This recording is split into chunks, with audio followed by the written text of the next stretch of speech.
咁呢條嘅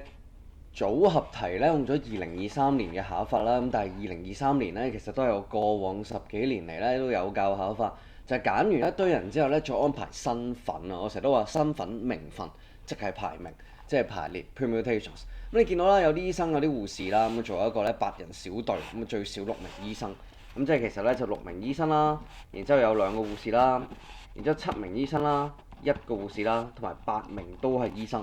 咁但係留意咧，我加咗一個咧，即係頭先我話呢10幾年嚟我嘅重點啦，同埋2023年第一次真係考個 point 啦，就係其中一個人咧，佢要係隊長嚟嘅。咁如果佢要係隊長嘅話咧，就會令到呢一組有唔同嘅可能性啦。即係譬如而家呢6個醫生入面咧，即係陳李張黃何啦嘅加埋阿史啦，即係6個姓氏，唔知道邊個做隊長啊？陳隊長、李隊長、張隊長、何隊長、黃隊長、史隊長都係唔同噶嘛。咁所以呢個可能性上面再乘一個6，代表有6個唔同嘅隊長去領導佢哋。呢個可能性上面乘7，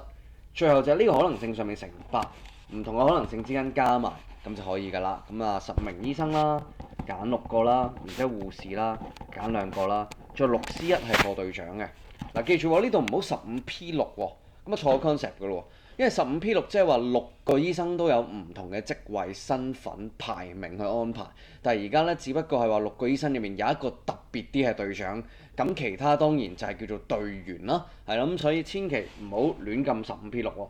咁我就15C7啦、7C1啦，然之後咧仲有一個係護士啦，咁啊12C1啦，最後就係8個都醫生嚟嘅